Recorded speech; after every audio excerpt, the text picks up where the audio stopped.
Hello, and no, I'm just going to take my car, that's so much. Welcome to the beautiful East Park over in Hull.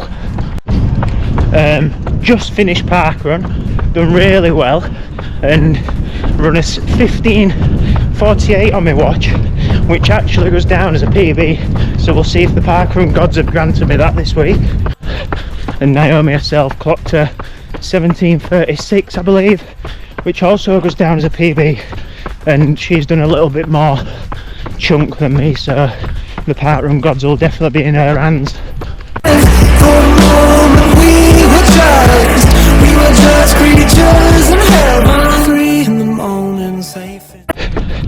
This week I'm not here to talk to you about Parkrun. I've done that enough at East Park anyway, and it's a great Parkrun. I'm here to talk to you about the importance of Zone 1 and Zone 2 running in your training schedules. It might be a term that you hear people in the running fraternity back on about a lot, and you don't know what the hell they're on about. So let me introduce it to you. It's quite simple really. So I train quite a lot to something called heart rate, and we all know what that is, don't we? I don't need to introduce your heart to you, but just in case, it's that thing inside your chest, you know, that one that people share emojis of all the time. Well, it is actually a real thing, and general consensus is the quicker that your heart is working, the more beats in a minute, the more intense the activity is that you're doing. So the higher your heart rate, the harder the workout or the bit of exertion that you are performing. You can find out your max heart rate by doing a simple like algorithm, and it's really simple. For a rough guide, it's 220 minus your age. So I'm 30, so for me a rough guide 220 minus my age is 190. So the closer I'm working to 190, it means it's really difficult, and your body, no matter how well trained you are, it can't sustain that for long. So there's a such thing as pacing yourself, which I know some of us struggle with doing that anyway. I used to be a right sucker for it. I used to go out, run the same route day after day, time after time, kill myself, work at my max capacity, sit on my mum and dad's doorstep when I finished, and just sit there like slowly dying, and I'd get up the day after and do the same all over again. Some days it'll be quick and it'll feel really, really easy. Some days it'll be just as quick and it'll feel really difficult, and some days it'll be easy or meant to look easy by pace, but it'll feel really difficult. And in honesty, we're a completely mixed bag of how I'd feel day after day.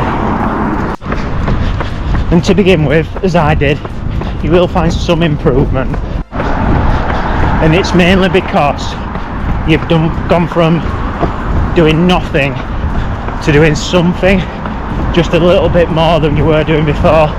You're just moving more, so it's probably just your general fitness increasing. So as I started educating myself a little bit more on the running world, I found out about something called heart rate training, and mainly the benefit it has on using the science behind running, but also keeping you realistic, specifically when you want to go for your easy runs. You on your rest? You finished or not? I've done 4. Have you? And as soon as I figured out heart rate training, I started doing calculations and reading on it, and I actually found it really interesting.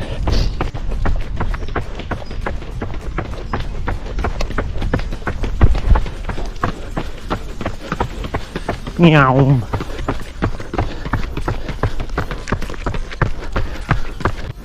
And I found out quite a lot of my easy runs, my runs that I was getting home and dying, are running in something called Zone 4 and sometimes in zone 3 and sometimes in zone 5, which ain't good for anybody.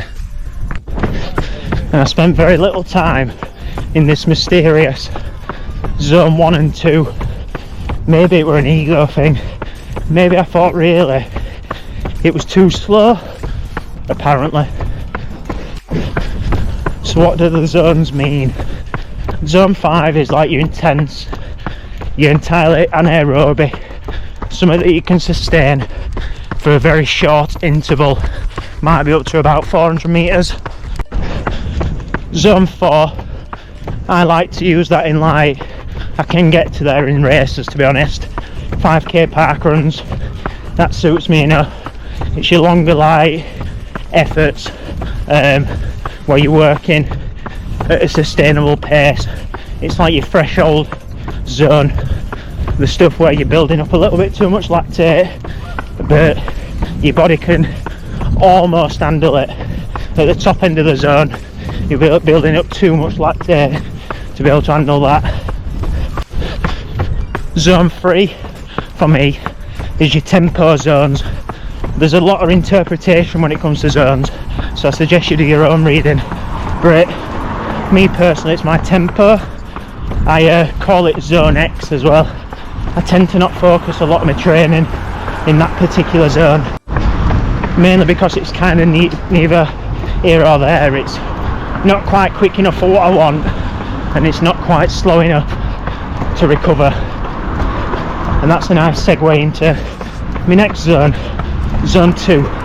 So this is my aerobic zone. It's where I try and spend a fair chunk of my time, particularly whilst I'm building towards race efforts. And it's the zone where I can bank quite a lot of miles and feel comfortable and still feel fresh enough to go out the day after. And then zone 1, recovery zone, the zone that if I've done an hard session the day before, I like to spend some time here, recover, take it easy, still go out and bank some miles where it's not taking too much out of your system or your legs, and it allows you to build a little bit of endurance, a little bit of resilience, and just improve your recovery. I find it as a little bit of a fast track as well to just doing a little bit more in my training without putting too much stress on my body. So instead of waking up and killing myself day after day and going out and running as quick as I can, I program into my watch and I'll set myself off whether I'm going to run zone 1 or zone 2 and just take it at that. My zone 1 tops out, bear in mind it's my lowest zone, at 137 beats a minute, and then zone 2 is around 156 to 158 depending on what sort of tests I'm doing to work it out. And it's all about keeping my heart rate in these little windows of opportunity where I know that I'm focused and training right.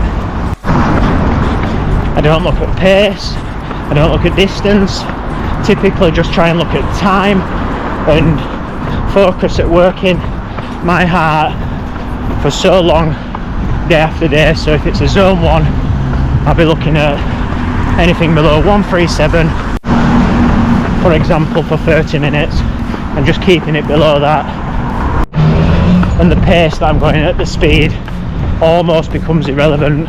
Something that I can push my ego aside and just focus on what's going to benefit me.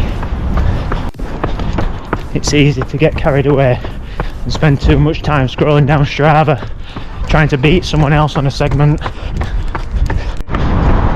Quick segue, if you do like what we do on the channel, don't forget to hit the like and subscribe button, just so you stay up to date with what we're doing really. And who knows, you might pick up 1 ounce of information that just supports and helps you to a little bit of improvement. Anyway, so what do I do with my training week? I structure about 80% of my runs in zone 1 and zone 2. My zone 1 takes place usually the day after I've had an hard effort or an hard endurance run. So if I session on a Tuesday night and a Thursday night, you guessed it, I try and do a zone 1 and recovery run the following day, just to flush all the rubbish out of my system. And then the rest of the time I spend quite a lot in that easy zone, that doing the simple stuff, doing the basic stuff, the stuff that a lot of people find boring and tedious and long and hard and the most difficult. It's not the reps that are the most difficult. It's getting out and just doing the same thing, the easy stuff, day after day, repeat, repeat, repeat, repeat, until you wear it thin. And I don't find that boring. I find it the most interesting type of running. Going out, exploring new routes, making it interesting, running with friends, running with people, conversational pace, and getting out there and just getting the job done.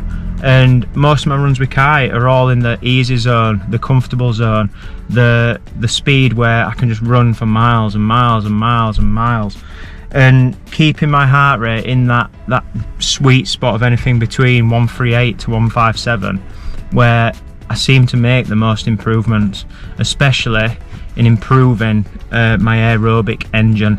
And I said to myself a few years ago, I want to become an aerobic monster where I can just run at that pace forever and a day. And it might be some days that it's at 7:30 pace minute miles, it might be 6:30 minute miles, it might be 8-minute miles, and it just identifies to me my recovery needs. So if it is that I'm running a little bit slower that day and it is 8-minute miles and it's still kicking me out at 145 beats per minute, it probably means I need to do a little bit more recovery. And it keeps me honest, it keeps me focused on my body and listening to my body and what it actually demands through training block after training block and whatever I'm targeting next. And recovery is important in running, and focusing on slowing down, listening to your heart rate, and sometimes it might mean that you need to just stop and have a breather, and there's nothing wrong with that, just to keep your heart rate down in the correct area, in the correct zone for you. And all your training is a gentle reminder that we aren't superhuman, and we need to be realistic. The majority of us aren't elite athletes, so there's not going to be any reason that zones don't apply to us. And I personally save that zone 4 and 5 for those certain times where you're learning the control and discipline, knowing when is the right time to put on my dancing shoes and put my body to work. That's when I wear my carbon shoes as well, or my New Balance Rebels at the minute. It allows me to use it for that special sauce, the icing on the cake, the remaining 20% of my week, and it's in paces and fine-tuning, like my race pace, fine-tuning my craft and pushing my body to levels I've never gone before. And in truth, when it comes to races and the gloves are off, zones don't really matter in races. It's time to put the body to work and just grind out all the hard work that you've put in, knowing, and you've got full confidence from your training that you can do the work and get the times that you obviously want to achieve. So yeah, thanks for listening to my spiel about zones 1 and 2. I'll save a spiel about zones 4 and 5 for another day. And yeah, don't forget to like and subscribe to the channel, and we'll catch up with you next week. Me and Naomi have got a couple of races scheduled in as we build towards the Great North Run now, a race that I vowed to never do before, never do again, after doing it in I think 2013 or 14. But Naomi's got an elite start on the women's start, so yeah, it's an experience for her, and the quickest way for me to get from start to finish is actually run it. So yeah, we're building towards the Great North, and then 2 marathons for me personally later in the year, with Yorkshire and Valencia Marathon. Naomi's got Valencia in the bag as well. We still need to book us flights and accommodation for it. So yeah, if anyone's got any tips on Valencia. So yeah, cheers for watching, and yeah, we'll catch up with you soon. Bye.